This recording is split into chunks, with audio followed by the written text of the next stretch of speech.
Welcome to Bicolandia. So yung camera natin nag-record ba? Wala na tayong gasolina. Naku, gasolina ko malapit nang maghingalo. Biro mo, galing Maynila hanggang dito di pa nagpagas. So mag long rides tayo mga boss, Manila to Bicol. Dito tayo galing mga boss sa gas station, ito sa Shell Las Piñas. Dito tayo galing mga boss sa Las Piñas mga boss, Manila to Bicol. Ang oras ngayon mga boss ay alas 5:51 ng paggabi na. Ang araw ngayon mga boss ay linggo. So tayo muna ay magpagas. Pagas muna tayo. Meron pang malaki pa yung gasolina natin, kaso nabawasan kasi ng 1 bar. Nagpagas ako nung isang araw pa 340. So nabawasan siya ng 1 bar. So punuin lang natin para punong-puno yung ating gasolina, para aabot siya ng hanggang Tagkawayan, Quezon o kaya Gumaka. So magpagas muna tayo mga boss dito sa Shell.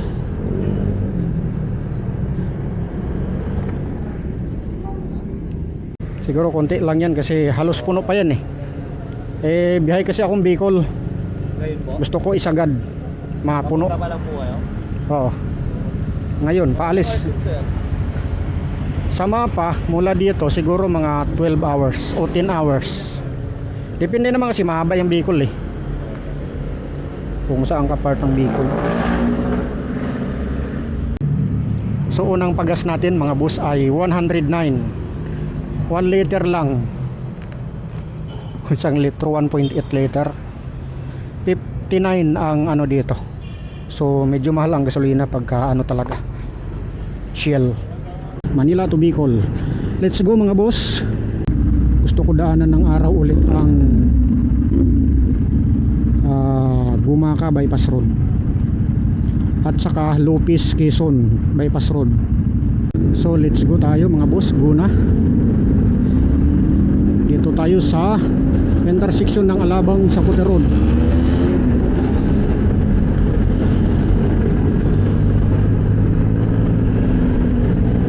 So dadaan tayo sa sobrang traffic.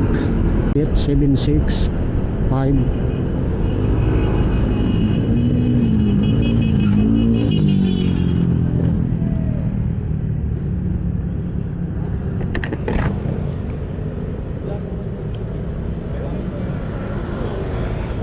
Kalanganin na nagbibilang, nagka-count.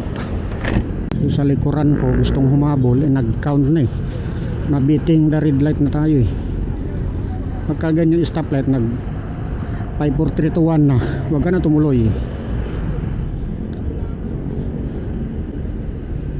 Kita mo naman ang ebidensya. Nag-hazard nga ako bigla para ma-aware sila Dadaan tayo sa Molino mga boss, kasi sa Aguinaldo Highway grabe, napakatinding traffic dyan. Abutin ka siyam-siyam, baka dyan pa lang Bacoor, Imos, Dasma, abutin ka ng 3 hours bago ka makalabas sa Tagaytay. So ang daan natin ay Tagaytay mga boss.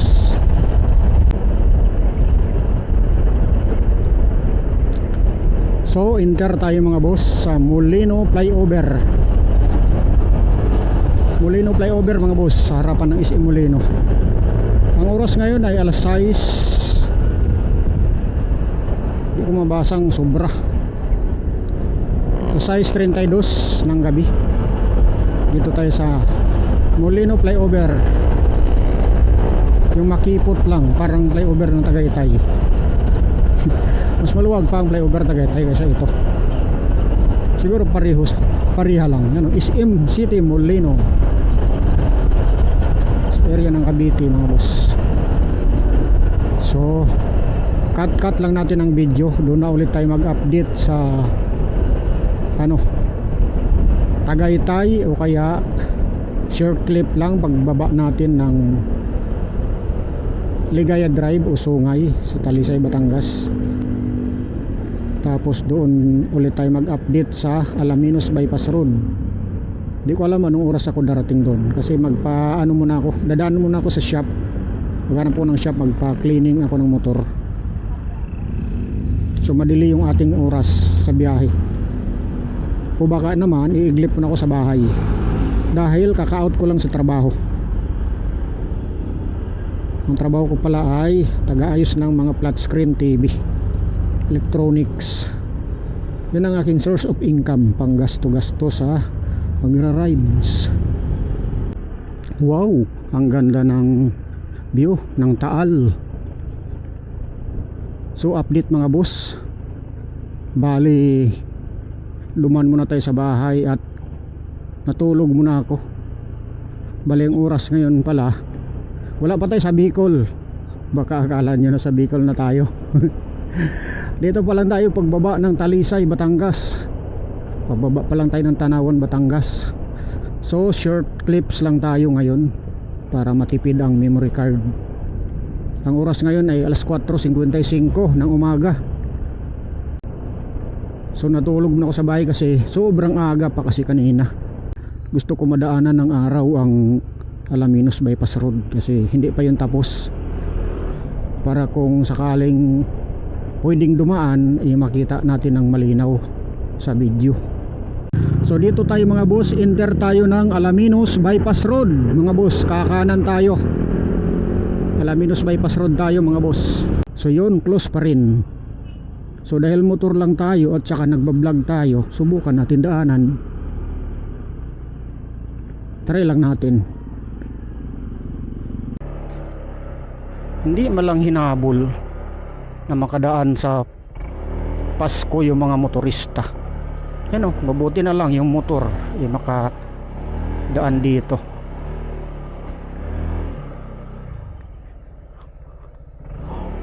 Yan. Yan o, kaahon naman. Yan o. So sana ang camera natin nag-record yan o. Meron sumunod sa atin rider. Numaan din. So mula dito mga boss ay tuloy-tuloy na yan kasi nakadaan ako dito. Nung tinuklas ko ito, naka 1,000 views ako dito Dito ako sa gilid na to. Dumaan ako dyan sa gilid. Rough road pa. Ngayon nasiminto ng buo. Yun na lang talaga. So hindi pa siya pwedeng daanan sa 4 wheels. Kapag ka motor, okay, nakadaan sa gilid. So wala na. Hindi na natin madaanan ang bayan ng San Pablo. Diretso na to. Paglabas nito, doon na ulit sa Maharlika Highway, dyan na sa papunta na ng Chaong, Quezon. So update tayo mga boss. Ang oras 6:02. Dito na nga pala tayo sa Arco ng Quezon Province. Welcome to Quezon Province. Yan mga boss welcome to Quezon Province. Titigil muna tayo saglit, pipicturean natin para ma-record sa relive kasi nag-record ako ng relive. So ito mga boss ay Chaong Bypass Road. Ito naman Chaong Bypass Road ay matagal na to. Marami nakakaalam nito kasi noon pa tong tapos. So update mga boss ay enter tayo ng Sariaya Bypass Road. Sariaya Bypass Road to mga boss. So update mga boss, ang oras 6:51 ng umaga, December 22, 2025. Rides Manila to Bicol. So enter tayo mga boss sa Candelaria Bypass Road. Ito na ay Pagbilao Bypass Road. Pangit ang simento, asfalto, hindi pantay, parang truso, hindi pantay. So nakalimutan ko na naman kanina, nag time ako na ilang minutes ang Candelaria Bypass Road. Nakalimutan ko na sa dulo. So ito, try ko tayo man kung di ko makalimutan. 7:16 nag-enter tayo sa Pagbilao Bypass Road. 7:16 ng umaga. Ayos lang boss, simple lang. Ingat lang, madulas. Hindi kasi yung bus. Ay, yung bus. Bus, muntik na kumabangga. Tangayin walang hiya yung bus, muntik na kumabangga. Mainit kaya yun Tapit-tapit na muna yung bus. Okay, ingat. Flat. Ano boss? Sumingaw. Sumingaw, hangin po. Hangin muna. Meron kayong ano? Machine? Silan? Meron po. Kaya pa kaya makarating Bicol yan? Sayang pa. Kaya pa yung gulong? Hindi nga sandila. Sa ibaw na kong gulong eh, hindi ko muna pagbalik kung lang kabit. Kita mo, nagbibiyahe, may baon kaldero, kanin. Ako lang yan, nagbibiyahe. May baon kaldero, saka kanin. Kaya ako nagdala nito kasi mag-camping ako sa Bicol. So, update tayo sa oras mga boss ay alas 9:11 ng umaga. Katimunan Quezon pa lang tayo. Na-flat yung gulong ko, nagpa-vulcanize muna ako. So update mga boss, ang oras 9:33 ng umaga. Dito pa lang tayo sa Katimunan, Quezon Province. Stop over tayo, siguro kalating oras tayo na stuck.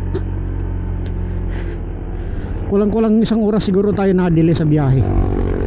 Kasi naplatan ako, malayo na ako kanina doon, naplatan ako eh. Ngayon bumalik ako dito, naghahanap ng vulcanizing shop. Mabuti may nakita ako, vulcanizing shop. Tapos merong kainan sa tabi ng vulcanizing, kumain na rin ako ng almusal. Kasi hindi pa ako nag-almusal eh. Ngayon pa lang eh. Alas 9:34 ang oras natin ngayon mga boss, alas 9:34. Dito na ako kanina oh. Buti merong na traffic kasi dito banda kanina. Ngayon merong concern na rider, sabi na flat ka na, flat na yung gulong mo. So mabuti na concern sa akin yung rider. Kasi kung hindi, nako, malayo daw ang sa unahan, malayo daw ang sa unahan. Malayo daw ang vulcanizing shop sa unahan nito. Mabuti na lang natapat ako doon na platan sa may merong vulcanizing shop. So ang mahirap kasi sa motor ko na ito, kahit flat siya, hindi mo ramdam na flat. Ang hirap niyang pansinin kung flat to hindi. Kaya nga ako nabingkungan ng mags eh, nung sa Sipokot, nung pauwi ako galing probinsya, nung umuwi ako nung last year, nakarang taon umuwi ako na flat ako sa Sipokot, gawa ng flat na pala, tumatakbo pa rin siya. Hindi naman as in flat na sumasayad, yung meron pa rin siyang hangin eh, na siya eh, pag nalubak bingkong ng mags. So yan, traffic na naman dito. Kanina traffic dito eh, halos isang oras na ako natigil. Bumalik muna ako eh, nagpa-vulcanizing. Ngayon medyo na traffic na ngayon. Merong ilog. Siguro to, Atimunan River to. Ilog ng Atimunan, Quezon. So malayo pa tayo sa Bicol. Nakalagay sa aking Google Map ay 6 hours. Tapos sinik ko kanina doon sa kinainan ko, 270 kilometer pa layo. Tapos lagpas 6 na oras. So wala na palang traffic.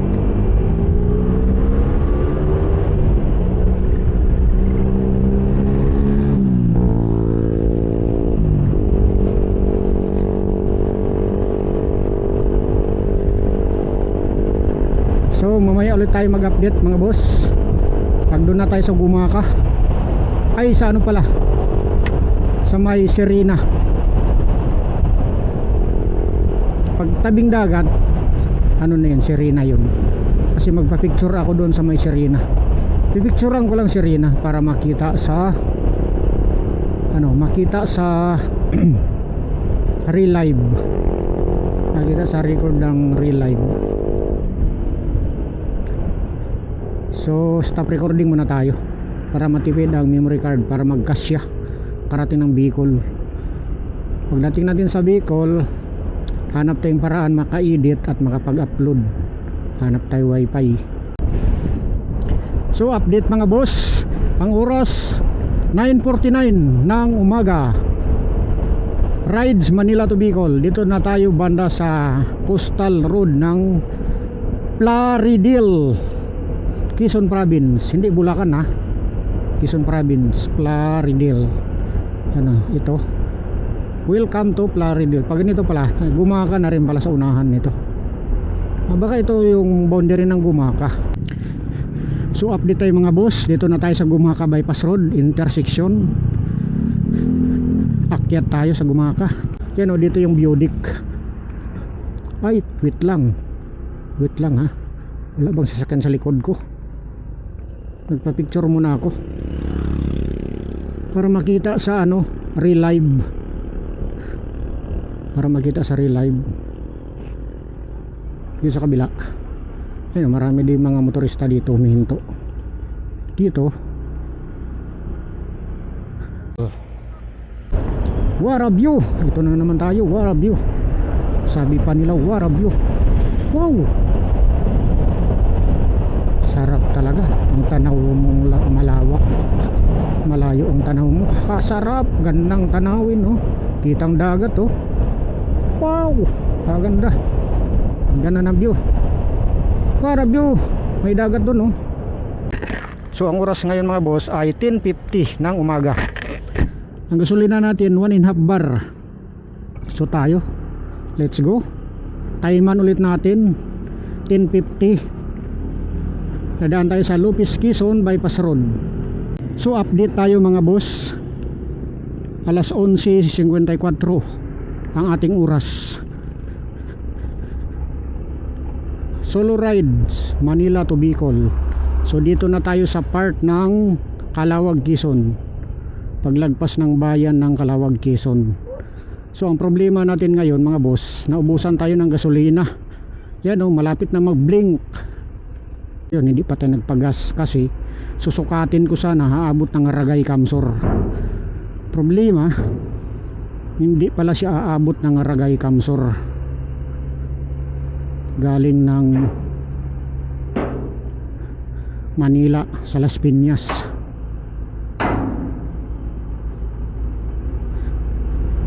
Pala siya abot ng Aragay Kamsor. Hindi na rin naabot ng Tagkawayan, Quezon.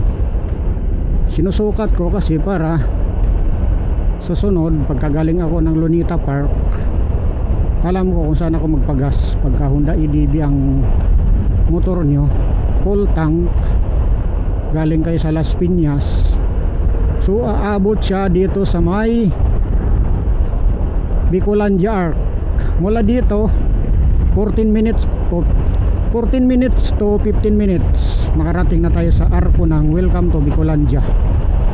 So Calawag, Quezon to mga boss. So kanina nadaya ako sa gasolina ko, tinitigan ko siya kotse oh, grabe oh. So ride shift tayo mga bossing. May kotse dyan, nadali. Pagkagaling ka pala ng bayan ng Calawag, Quezon ay magpagas ka na kasi malayo ang agwat. Oras ang takbuhin mo, saka ulit merong gasolinahan. Sinart ko na sa mapa ay ito yung nakita ko sa mapa. Ano kaya, magpagas ako dito? Hindi, doon ako sa unahan. 61 dito abot pa to kasi sasadyain natin sukatin hanggang saan, hanggang sa magtulak. Tulak tayo. Tulak natin ito mamaya pag hindi na umandar. Sukatin natin hanggang saan ang pultang niya mula Las Piñas. Ano ba itong pinaggagawa ko? Sadya kong tutulakin yung motor ko, naubusan ng gasolina. Pero gasolina na ayaw magpagas. Gustong sukatin saan naabot ang isang buong pultang mula Las Piñas papuntang Bicol. Ayun, dito na tayo sa Welcome to Bicolandia. Welcome to Bicolandia. So yung camera natin nag-record ba? Wala na tayong gasolina. Naku, gasolina ko malapit nang maghingalo. Biro mo, galing Maynila hanggang dito di pa nagpagas. Talagang gusto yata akong magtulak Okay, let's go. Welcome to Bicolandia. Dait Camarines Sur o Camarines Norte. Kanan tayo, yan Matnog 320, Legazpi 300, Dait. So dito tayo, tapos dito tayo magpagas. Tingnan natin saan ang pinakamura. Meron pang sa unahan eh, 60 po, grabe, 62 ang gasolina dito. Sa unahan meron pa ng ano doon eh, meron pang Petron doon eh. Kaso sa kabilang side tatawid tayo. Ay, di na pwede. Sakto, nagbiblink na ang gasolina ko. Alas 12:12 ang oras ngayon. Dumating tayo dito sa may intersection ng papuntang Dait at papunta ng Bicol. Yan o, nagbiblink na eh. Talaga nagbiblink na siya. So dito na lang tayo pagas.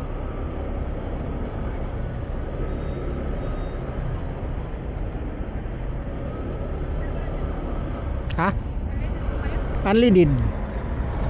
Dito.